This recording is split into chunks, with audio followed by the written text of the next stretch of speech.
Is the 2023 Ford Mustang Mach E a better choice than other electric crossover SUVs? That's what we're going to find out. Welcome to Car Corner, where we help you, the consumer, master the process of car buying and car ownership. For this video, we're going to take an in-depth look at the 2023 Ford Mustang Mach E and compare it against other similar electric crossover SUVs in terms of its performance, technology, reliability, and value for money. So to find out everything there is to know about the Ford Mustang Mach E, make sure to stick around until the end of this video. And if you enjoy and get value out of this video, make sure to subscribe to my channel. I post 2 videos a week, always straight to the point, valuable car buying advice designed to help you, the consumer. The Mustang Mach E created quite the stir when it was introduced for 2021, mostly due to the fact that it's an electric crossover SUV with the Mustang name. Now, whether you agree or not with calling the Mach E a Mustang, it was a brilliant marketing move from Ford because it created a lot of buzz and hype around the Mach E, which ultimately led to very impressive sales. The Mach E is actually the second best-selling electric crossover SUV in North America, right behind the Tesla Model Y, which is very impressive. And the demand for these things has been so strong that Ford actually had to stop accepting orders in early 2022 because they needed to clear out the backlog. Fortunately though, production is finally ramping up and Ford has made a few updates for 2023 as well. The Mach E is essentially available in 3 basic versions: the Select, the Premium, and the High Performance GT model, with a choice of either a standard range or long range battery in either rear-wheel drive or all-wheel drive. The 70 kilowatt standard battery pack gives you a range of around 230 miles or 370 kilometers with rear-wheel drive and a little bit less than that with all-wheel drive. My recommendation, however, would be to go for the bigger battery pack, which gives you a much better range.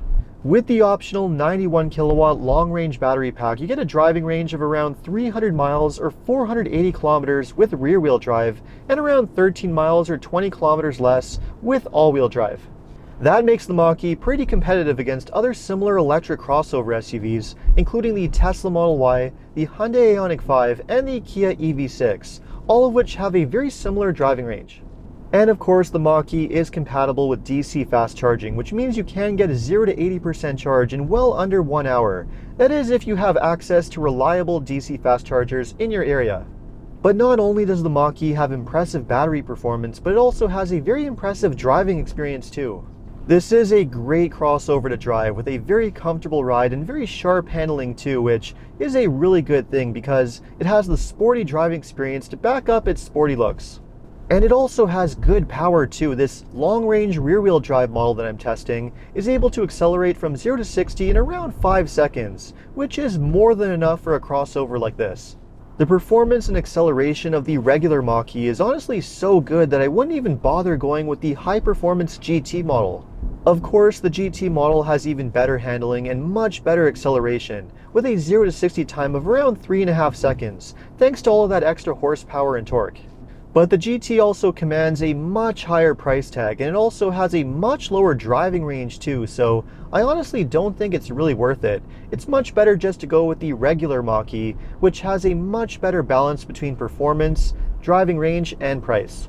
Now, having a great driving experience and good driving range is all well and good, but I'm sure a lot of you are wondering, what exactly is the Mach E going to be like in terms of its build quality and reliability, especially coming from a company like Ford, which can have a bit of an iffy reputation in that area.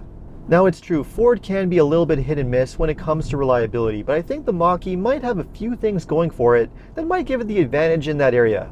For one thing, it's been on the market for a few years now, so Ford's had some time to work out all of the early teething issues.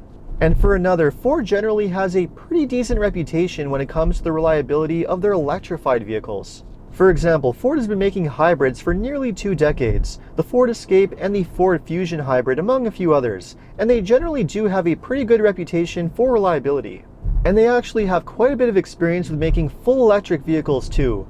Few will likely remember that Ford was one of the first car companies to introduce a full EV to the market just over a decade ago with the Ford Focus Electric.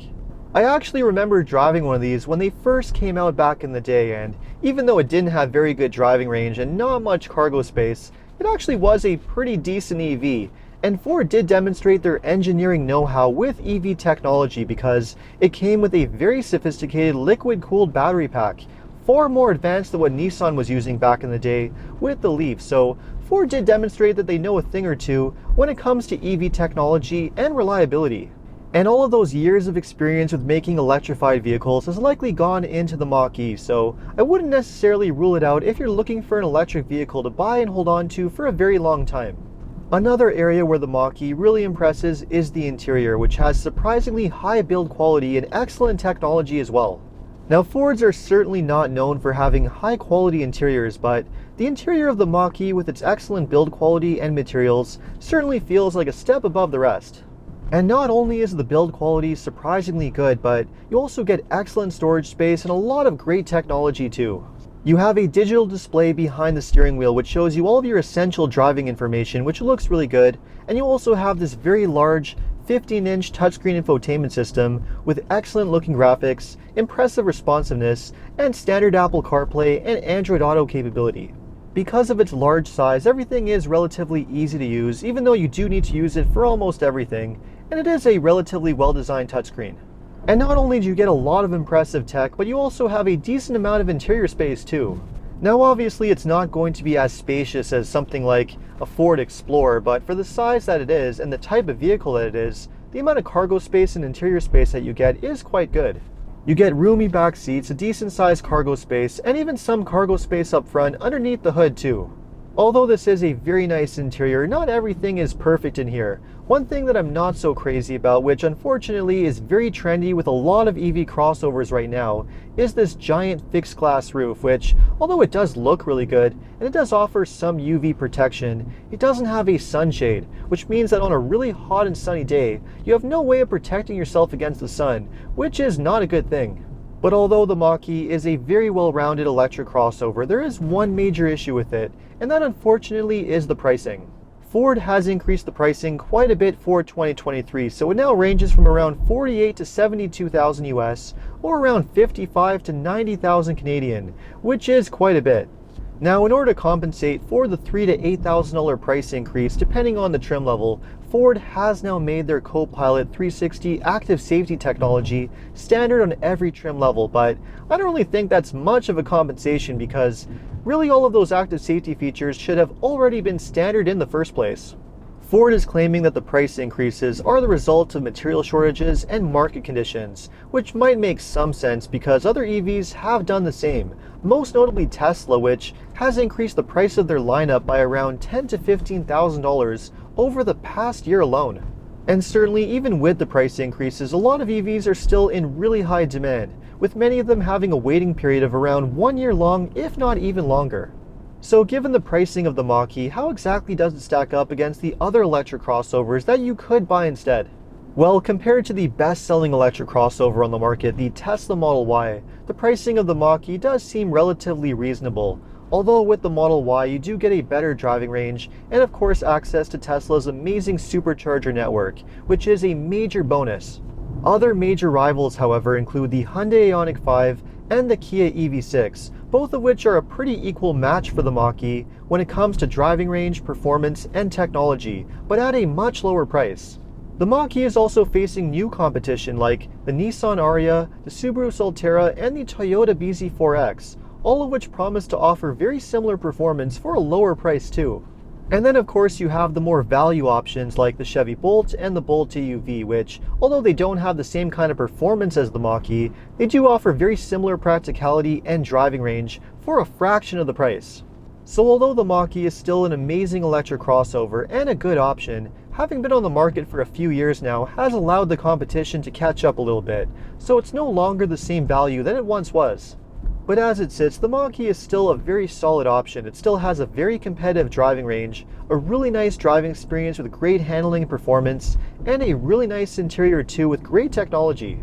The pricing, however, is a little bit high, and at the time of this recording, the Mach E is not eligible for electric vehicle rebates, which could lower the price on a lot of its competitors. And then of course, due to the extremely high demand and very long waiting periods, there is a higher likelihood of having to deal with Ford dealerships that are going to be charging enormous markups, which could increase the price even further. But I guess that could be the case with a lot of other EVs too, so I can't exactly knock the Mach E for that one. It might not be the best value anymore when compared to its newer competition, but Ford has demonstrated that they still know how to make a really well-designed electric vehicle. So let me know what you think of the 2023 Ford Mustang Mach E. Would you consider buying one over another electric vehicle? Let me know in the comments, and if you enjoyed this video, make sure to like and subscribe. You can also take a look at some of my other car videos by clicking these links over here. Make sure to follow me on TikTok and Instagram, and if you need any additional car buying advice, recommendations, or help with getting a great deal on your next new car purchase, make sure to check out carhelpcan.com. Thanks so much for watching, and see you next time.